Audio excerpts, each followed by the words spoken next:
Joining us right now from the Bronson Vein Clinic, Ashley Bays, PAC, that's Certified Physician Assistant. And good morning, Ashley. Nice to have you with us today. Good morning. Thanks for having me. I'm going to talk a little bit about venous disease and vein issues that are treated at Bronson. What are some of those different things that you're looking at over there? So typically when we think of vein disease, we can think of anything between from varicose veins, which are those big bulgy veins that people typically have on the legs, to spider veins, which are kind of a dark blue, purplish visible veins that often are more of a cosmetic concern. And we also think of the term chronic venous insufficiency, which is a term that essentially means you have some weakened veins in the legs, and that causes abnormal pooling of blood and can cause the legs to feel achy or heavy or tired or swell or uncomfortable. So, what would you say the percentages between people who see you for cosmetic reasons and medical reasons? We see both cosmetic and medical at the office. I would say the majority of our patients are more medical related, the people who are having painful veins or symptoms in the legs. But we also treat several cosmetic patients as well. Yeah, well, certainly serious problem, I mean, circulatory issues. hmm It can lead to, well, heaven forbid, amputation and all sorts of different problems. What are some of the signs and symptoms of venous disease? So people may see that they have a lot of prominent veins on their legs, or they may experience that when they're on their feet or spend a lot of time on their feet or as their day goes on, that their legs become very uncomfortable. They ache, they throb, they feel heavy, they feel tired, they may swell. And more, I guess, serious times people may notice that they have some skin discoloration along their ankles or some wounds on their legs and ankles that don't heal. So those are signs that they probably should have an evaluation to see if they have a significant vein issue going on.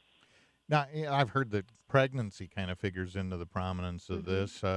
Do women, are they affected more than men, or is it more equal? Women are more affected than men. We certainly see a lot of men who have the venous disease as well, but more times than not, women are more affected. And different factors that can make you prone to having vein issues. A lot of times it can be hereditary. So if mom, dad, brothers, sisters have vein disease, then you're more likely to have it. We see a lot of people who have occupations that require them to be on their feet a lot. So a lot of nurses, factory employees, a lot of those type of occupations we see, those patients are affected. So. Are there things that we can do to avoid venous disease or minimize it? hmm So typically we recommend if you may have risk factors that make you prone to developing vein disease, wearing compression socks as a preventative measure. If you're spending a lot of time on your feet, I would certainly recommend that you're wearing at least a knee-high compression sock throughout your day. Or if you already have signs of a vein issue, wearing the compression socks will help decrease that progression of disease. And also maintaining a healthy weight and trying to stay physically active as well. Does walking a lot or running exacerbate that, or does it actually help? Walking and running are good for the vascular tone, but people may notice after physical activity if they have a vein issue that their legs are a bit more uncomfortable or more tired, not necessarily during exercise. So usually if people are really active individuals and they do have some vein issues, again, we recommend that they wear their compression socks when they're exercising, and that will just make their legs feel better. If we think we might have an issue, what's going to happen? What do we do? Come to your office? What are you going to do?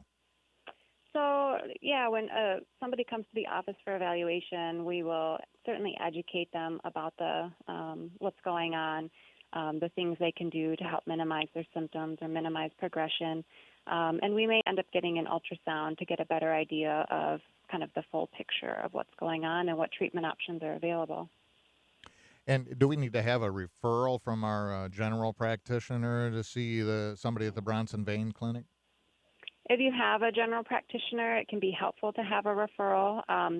That's not always needed. We do offer vein screenings, and that is another way to meet with our nurse navigator, go over some risk factors, and then kind of decide whether or not they would like to have further evaluation by one of our providers. And we do those vein screenings at the Kalamazoo Clinic Bronson Battle Creek office and also in South Haven. Okay, great. And if we want to find out more, I imagine it's up on the website. Yeah, you can visit bronsonhealth.com/Vain or can call our Kalamazoo location at 269-341-7333.